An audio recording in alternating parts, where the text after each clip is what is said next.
up here, and he's going to present the Korean War history. It'll be about 15 minutes, so be patient. If you're thirsty, you can have a drink. If you're hungry, you can have a cookie. And if you're lonesome, I'll give you a kiss. Thank you, Rosemary. 100 years ago on this date, the 11th month, 11th day, and the 11th hour, the guns went silent on the Western Front. The armistice had been signed by the Germans. 7 months later, a peace treaty was signed in Paris. World War I was over. Armistice Day was celebrated until 1954, when President Eisenhower changed it to Veterans Day. In May of each year, we remember and honor the men and women who went to war and didn't return. On Veterans Day, we honor all who served in our military. A few months ago, Seattle Sutton of Marseilles Museum asked me to prepare a program honoring the Marseilles veterans of the Korean War, sometimes called the Forgotten War.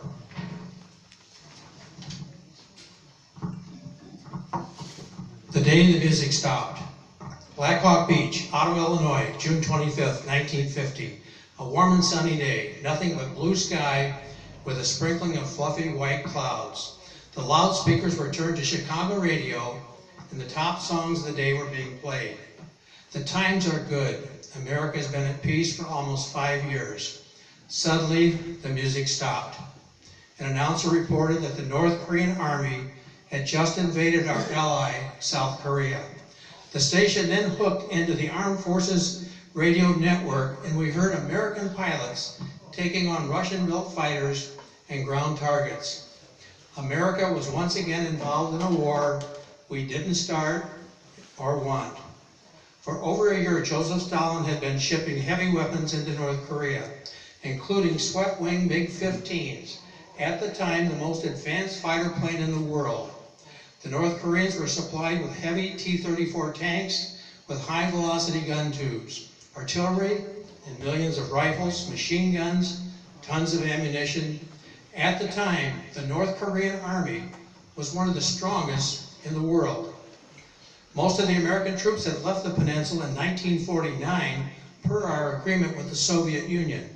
Only a few remained to face the North Korean army.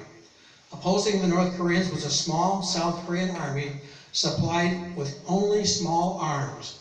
No artillery, no tanks, no fighter planes. Over 100,000 heavily armed North Korean troops poured across the 38th parallel and quickly took the capital of Seoul. Although outgunned, the South Koreans managed to slow down the onslaught until the U.S. and other Allied troops could arrive. The first young man from Marseilles to die is Corporal Carl W. Pitts, July 20th, 1950. His body will not be recovered until the end of the war. On the way from America was the famous 2nd Indian Head Infantry Division. This is the division that wreaked havoc on the Germans in the First and Second World War. One of America's best, it arrived in Korea on July 23rd, 1950. The communists came close to winning the war. The South Koreans and the U.S. troops clung to a small area of South Korea known as the Pusan Peninsula. In the U.S., National Guard units and reservists are activated. World War II veterans are called back into service. Draft boards are busy notifying young men that they were in the Army now. More American divisions are on the way. General Douglas MacArthur, placed in command by President Truman, soon develops a plan to defeat the North. Heavy Pershing tanks began arriving from the U.S. A new 3.5-inch rocket launcher replaces the old 2.5-inch bazooka. The new F-86 Sabre jet arrives and soon clears the sky of Russian-built aircraft. September 1950, an amphibious force led by MacArthur lands at Incheon and cuts off the North Korean troops at Busan. At the same time, led by the 2nd Infantry Division, our troops break out of Busan and the race is on. Thousands of North Koreans are killed or captured trying to get back to North Korea.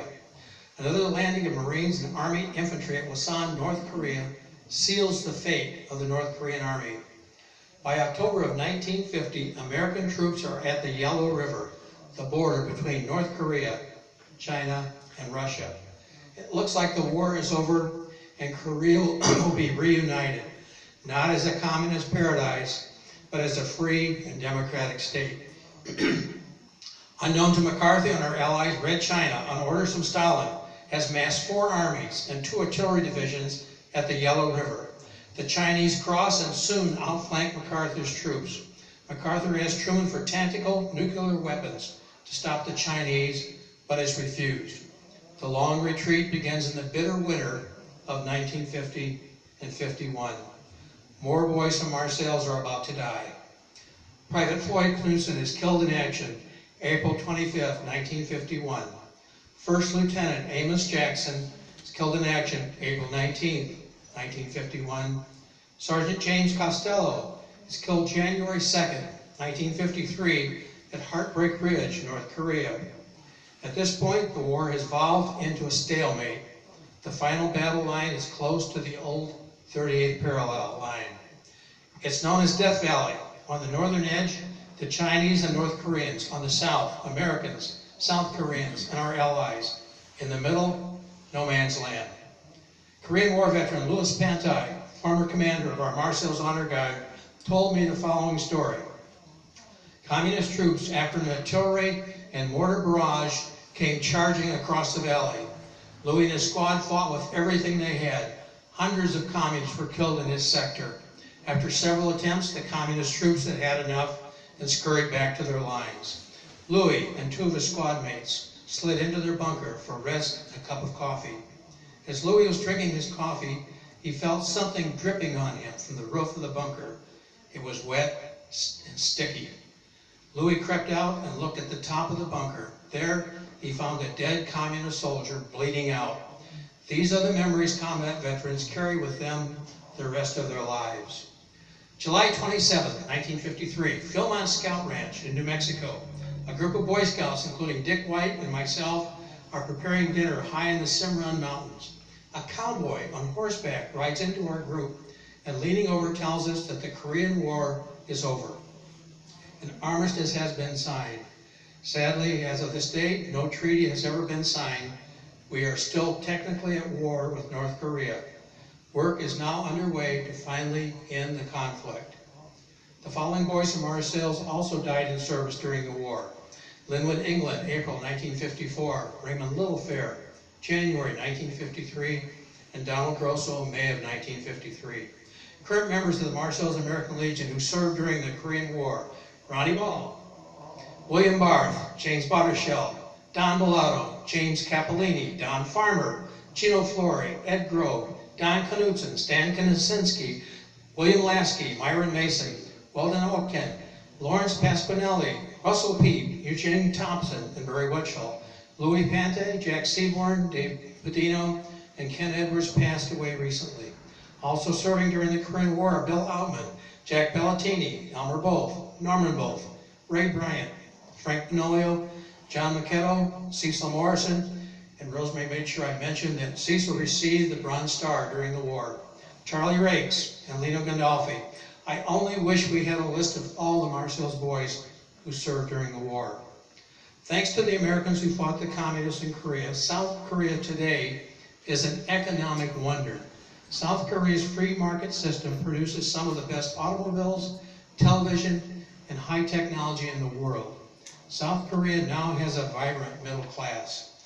North Korea's socialist system has a hard time feeding its citizens. What little wealth there is goes to its communist leaders and the military.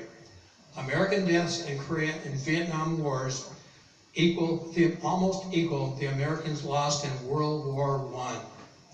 Young men who gave their lives in Korea and Vietnam did not die in vain. Thanks to their sacrifice and the veterans who served during the Cold War, the Soviet Union collapsed in 1991. Eastern Europe was free for the first time since 1939. May God bless all the Marseilles boys who served in Korea and all the men and women who have served in our military. And may God bless America. Thank you very much.